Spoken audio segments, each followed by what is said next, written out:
Okay, welcome to the OpenJ9 community call for October 20th, 21st. If you haven't already, please add your name and company affiliation to the minutes.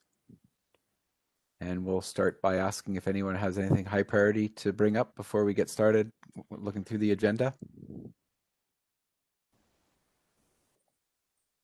You see we have a lightning talk scheduled for next week.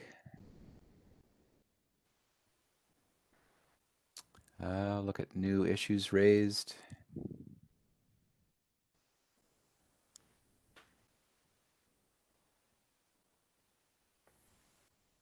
Okay, so the unsatisfied link error is just a continuation of an issue we've been working on Windows, where if you have some double byte characters in your path, Windows doesn't start up. So we have a fix for Java 11, but it seems like Java 15 still has a problem. So we open a new issue for that one. Not able to create the shared cache using OpenJ9 Java options. Yeah, I think we're just working through some user issues and how they specify options. I don't think there's any actual code problems there.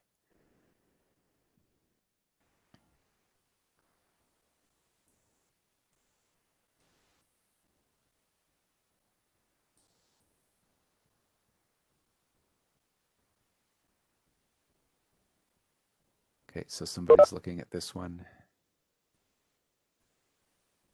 And that's it for new things.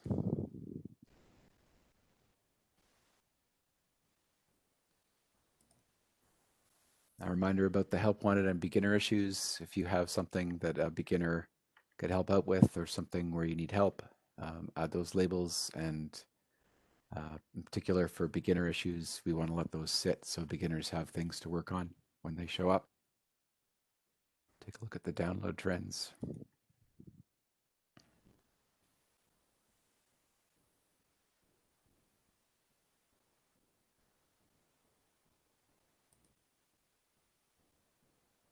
I think last week we saw a bit of an uptick. It looks like it's continuing, so that's good. Not going to spend any time on this. We're waiting for our release to happen. So what's next? Yeah, okay, so the release retrospective. Again, we don't have the people that we want on this call, so we'll keep deferring that. I wonder if we're going to have to consider rescheduling this call for a different time if we can't get some of the people that we're expecting to have. Another option I was going to suggest, Peter, was should we arrange that as a separate call specifically for the retrospective if we want to go into it in a bit more detail? I mean, I can try and organize one if you wanted to give me the list of the key people. I can see if I can figure out what a time that would work for people. Yeah, well, in particular, I wanted Dan, and he keeps having conflicts with this call. I'm not sure if they're permanent conflicts. He did manage to show up last week, just late. So I'll check with him offline if he's going to have a permanent conflict as one of the project leads. We might want to consider changing the time of this call. Yeah, that's fair enough. I just thought I'd put the offer out there. If the leadership would like me to take me up on it, just Slack me, and I'm happy to do some organizing for you guys. Okay, thanks. Okay, so for the 023 release, I thought that was supposed to start happening yesterday, but we're still waiting for OpenJDK to be the final OpenJDK code levels to be delivered to Mercurial. So it's been maybe 15, 20 minutes since I last checked, but so far I haven't seen them show up. So as soon as they do show up, we'll start the builds and merges and what we have to do to get the build in progress. Apparently, Red Hat has released some binary, so I guess they've built the release internally, but the code hasn't shown up.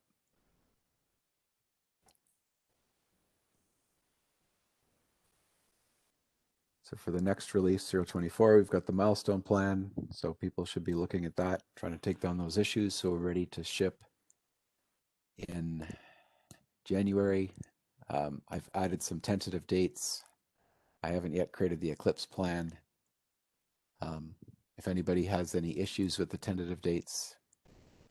So code split December 6th, do the milestone 2 beginning of January, which possibly would be problematic if too many people want to take that week as vacation, but it is the first week back after the holidays. And then the GA should start, I think, on January the 19th. I mean, we don't need any official plan at this point, so I'll just let those sit for a while and we can see if anybody has objections. And I guess once this releases out there, I'll probably create the official Eclipse plan. So the JIT server deployments and Kubernetes, for which we seem to have many different items in the agenda. Andrew,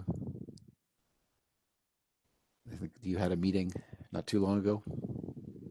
Yeah. So for the Helm chart, there was a great discussion that happened yesterday. I posted the video recording of that to YouTube probably about half an hour, 40 minutes ago after it had finished processing in my WebEx. So there's a concrete set of to-dos now, and everybody on the call agreed that all of the major issues in discussion have been resolved, and that review of the Helm chart PR will proceed. And we've agreed that there's no need for any further standalone meetings. There will be updates on the community call here as that moves forward, but there's a user story and an overall plan that is now in the Helm issue for anybody who's interested in that. And the chart PR is going to progress. And I think some of the operator stuff may be raised with the Adopt OpenJDK / Adoptium community, since it involves build images and that kind of thing. So it may be better placed with them. But overall, very positive, and thank you for everyone for their participation in that.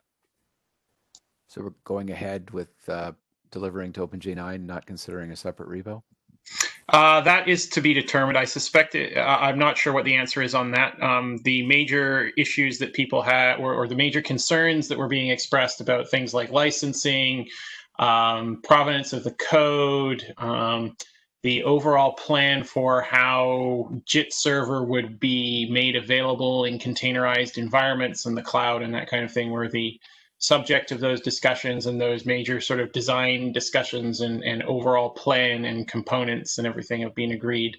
I think whether we land that PR into the actual OpenJ9 repo or into utils or somewhere else, I think will be part of the PR review for that specific component. So I think Dan is going to comment on that on the PR. All right, sounds good. Doesn't look like we have an update, an adopt update once again. Another reason we might consider moving the meeting. Is there anybody on the call who can speak to what's going on at adopt?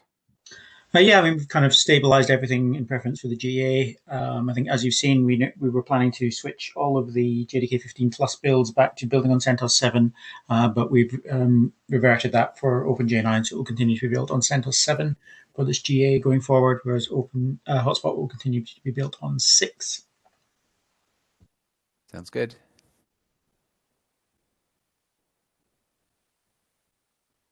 Any updates on machines? I don't see Adam on the call, so maybe not. We do have issues with a bunch of Linux machines at UNB. Apparently somebody is working on it. For the Windows machine, we're still having issues. We thought it might be specific to one particular machine, but once we took that machine down, the issue seemed to hop to a different machine. So I think there's probably something running which is leaving processes hanging, and that's breaking the machine. So we need to track that down and try to get it cleaned up so we have working machines to run our builds. Takes us to any other business. Anything you want to talk about for OpenJDK method handles, Babneet?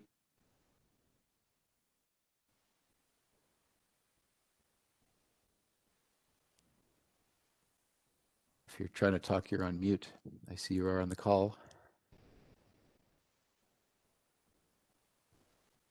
Okay, we'll just move on.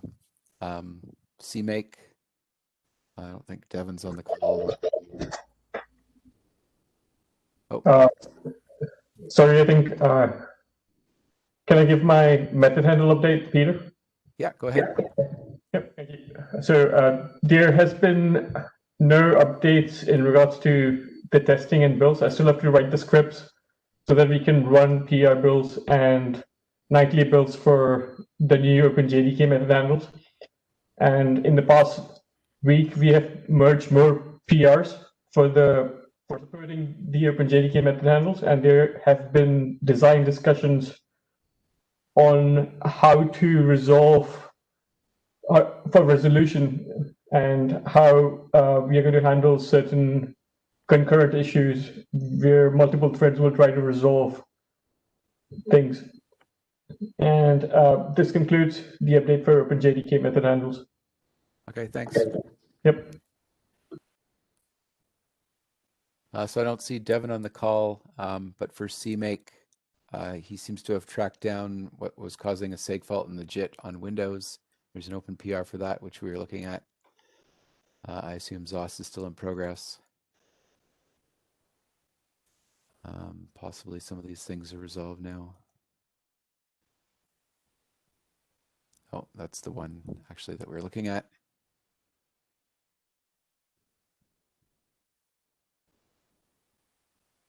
Yeah, I think that's it. We already talked about Helm and Operator. MicroJit. Anything to say for MicroJit? No, Yeah. Go ahead, Scott. So there's been a recent update to the PR. The way MicroJit was structured before, we needed an additional extra field, which was called extra2. Can you just get closer to your mic because we're having a hard time. You're fading in and out. Oh, how about that? It's still fading a little bit. Okay, let's try this. That's good. All right. So there was an update to the PR. MicroJit used to use an extra2 field to store its JITted address, or so that we could identify it separately from TR methods. We no longer need that field in the J9 method, and we now use a GCR-like mechanism for recompiling. This also means that all of the patching operations should still work for MicroJIT code as they would for TR code.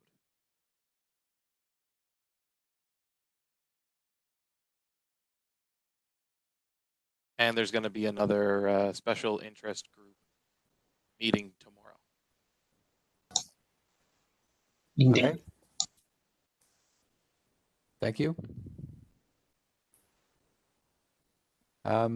Proposal to move ARM32. We decided to go ahead with that.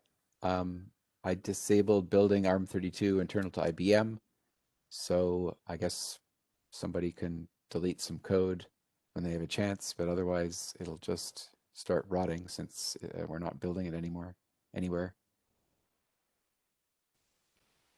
The dock automation, I don't think Adam's on, so Sue, anything? I don't think we've made a great deal of progress. There has been some discussion around the automation, but I don't think we're close to solving it, although I would expect that we would do by the 0.24 release. Okay, sounds good. Anything else? Andrew, I think you talked about CAN OSP last time. Anything else you want to bring up, or are we finished for today? I'll just say that the students are progressing well. They hadn't quite managed to get their first demo to VJ and I ready last week. We're expecting that at their weekly meeting this week. If that looks good, I'll try and get them slotted in for a lightning talk to present that.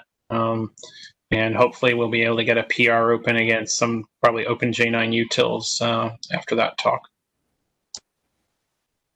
Okay, thank you. Does anybody have any other business to bring up? Okay, thanks everyone. We look forward to starting builds as soon as we get the code. Bye.